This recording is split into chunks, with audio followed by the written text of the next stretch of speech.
Joining us now is Rick Rule of Sprott. You're one of those guys that doesn't really need an introduction, especially at an event like this, but we'll do it anyway. And this is the first time we've talked for quite a while. Rick used to come on Market Call, still goes on Market Call, but we used to do it back in the day, and we've talked with Capital Ideas. So let's update everybody on your thoughts on the gold market, because we have been hearing, last year, for example, K92, knocked it out of the park, right? Mm-hmm. So people are thinking, oh, maybe I can make money in mining again and in gold. So what are your thoughts? Well, two things. The gold narrative is very much intact. Gold, in my experience, in my career, has moved for many reasons, but primarily it's moved as a consequence of a lack in faith in the ongoing purchasing power of currencies and government securities. And the arithmetic around the euro, around the yen, around the US dollar is supportive of gold. This market is also a very healthy market. It isn't a market that's gone into a J curve. It's a market that's climbed a wall of worry. It's a market that's advanced in fits and starts, backfilled. A hockey stick market, a dramatic uptick is always followed by a dramatic downtick, and this hasn't seen it. We've had a wonderful base build. Interestingly, this market is one where gold has outperformed the gold equities. My suspicion is that it's outperformed the gold equities because the gold equities were incredible destroyers of capital in the last decade. There's a healthy skepticism around the gold equities. K92 went up dramatically, not just because they were in the gold business, but rather because they exceeded expectations. And in a situation like this, where the expectations are still very low for the gold equities, it's easier to exceed them than it was in the last bull market, where the expectations were very high. So my own suspicion is that we're in almost a Goldilocks market. We're in a market where the bull market's already started, so time value of money is on your side, where the expectations are low, so they can be exceeded, where the companies are more interested in performing because they saw the penalties in the last decade for underperforming. The setup seems to me to be exquisite. I'm not trying to say next week we go to the moon. I'm trying to say that we're in a healthy market and we're going to continue in a healthy market. And historically, as you know, gold has basically, when it does have a run, it's multi-year. We saw that in the 2000s, right. And then the consolidation is multi-year. We saw that after 2011. So at what stage are we at now, do you think? First innings. Yeah? Really first innings. Confidence is very, very high. If we had gold doing well in a US dollar bear market, I'd say we were in the middle of a market. But we're doing gold, when I say we, gold is doing well in a market where its chief adversary, the US dollar, is also doing well. This reminds me of 2001. You'll remember 2001, the US dollar was doing well, not because of a strength in the US economy, but rather because of weakness in other blocks.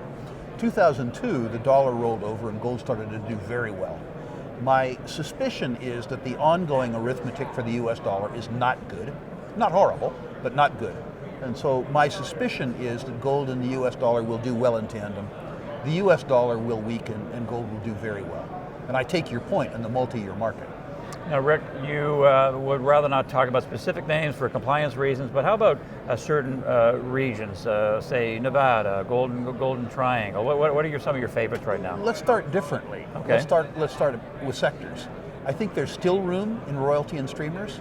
I'm not trying to say that they aren't richly priced, but they're wonderful businesses where the mining business generates sort of 15% returns on capital employed.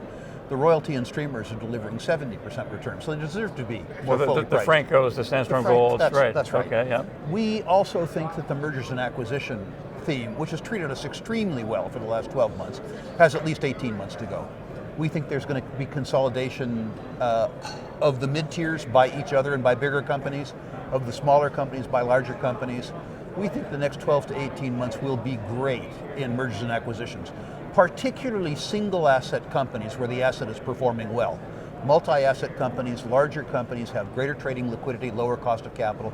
They will take over the smaller companies. So we're attracted to that. We think you're going to begin to see at the end of this year a return in favor of exploration, which will really surprise people because it's been out of favor for a very long time. Places I like.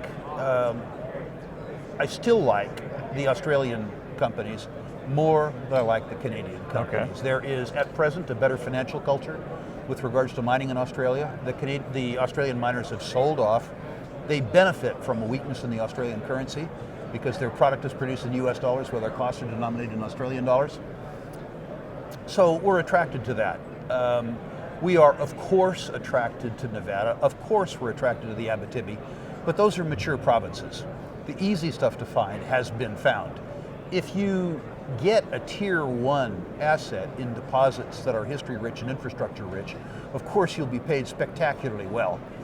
But I have been paid better buying big deposits in bad countries, taking the political risk in return for no technical risk. I look back at some of the successes I've enjoyed in the last 20 years. Arequipa resources in Peru, right after the Shining Path was gone. Kilomoto in Congo.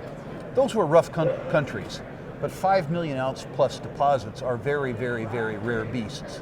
And if you have the stomach for the political risk, buying great deposits in bad countries is better than buying bad deposits in great countries. And it's worked for Robert Friedland for years, right? So, it has. So there you go. So last question, a message to retail investors when it comes to precious metals.